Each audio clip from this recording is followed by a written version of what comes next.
Good afternoon, everyone. My name is Kyara Hart. I'm 16 years old. I'm in high school. So I just finished year 11, and I'm going into year 12.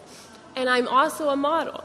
I started modeling when I was 9, and I have been ever since. I signed with Elite over a year ago, which is one of the biggest agencies in the world. And why am I saying all this? Well, because as a model, people tend to assume you have it all together, that you don't struggle with insecurity like the rest of the world does. Like, you have to be pretty to be a model, so why would you ever think you're not?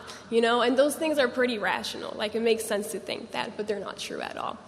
When you're a model, there are unrealistic standards that are set by the industry. Like, you have to be this tall, you have to be this thin, and there's always going to be someone better than you. There's always going to be someone taller. There's always going to be someone prettier.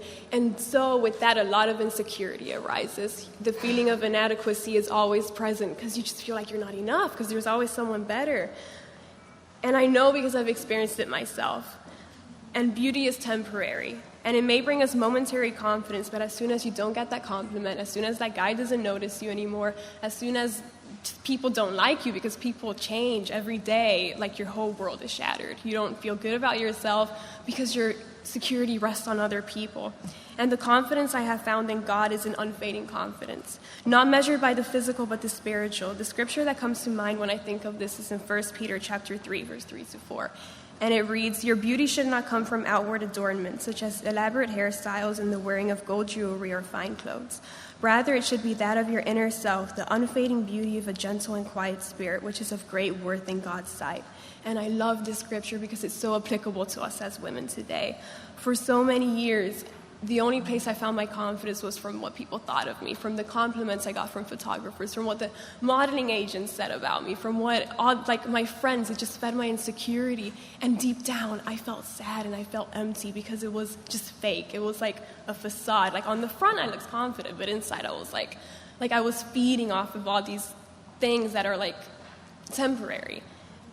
And in those moments, I felt great, but it didn't last. I cared so heavily what people thought that I was deeply insecure, and it was like a drug. I was dependent on it. And when I went a day without it, I was everything just came crashing down because I needed it. I needed people to like me. And my so-called confidence came crashing down, and it wasn't real confidence at all. I was living for other people, and people disappoint.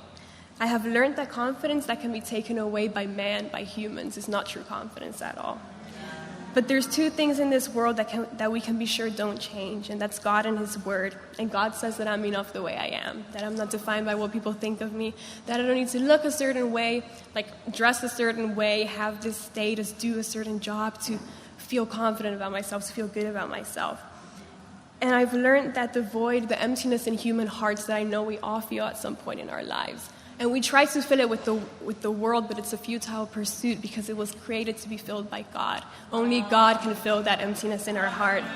And I'm not saying that, great, now I have unfading confidence, insecurity, what's that? I don't struggle with that. I'm here, and I'm in a process. I'm learning how to have unfading confidence. I'm learning how to be closer to God every day. And it's a battle to wake up in the morning and look in the mirror and say, I'm not going to go by how I look. I'm going to go by what's inside. I'm going to trust that God defines me, not people, that the beauty of a gentle and quiet spirit is the greatest beauty about me, not the outside, but the inside.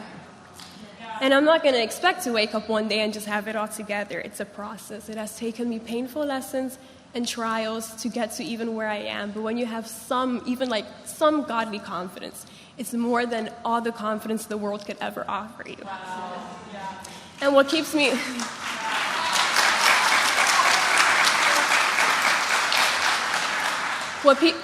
going when I fail sometimes is realizing that if I struggle with lack of confidence when I have God in my life, how much more would I struggle if I didn't have Him? I need Him. I couldn't make it without Him. Life would be empty if I didn't have God, and I'm so grateful to Him. And I've learned that there's nothing other than God which can give an unfading confidence that the beauty of a gentle and quiet spirit is worth more than physical beauty. And so I encourage you all, let's fix our eyes on the spiritual more than we fix our eyes on the physical. And because what is seen is temporary, but what is unseen is eternal. Thank you.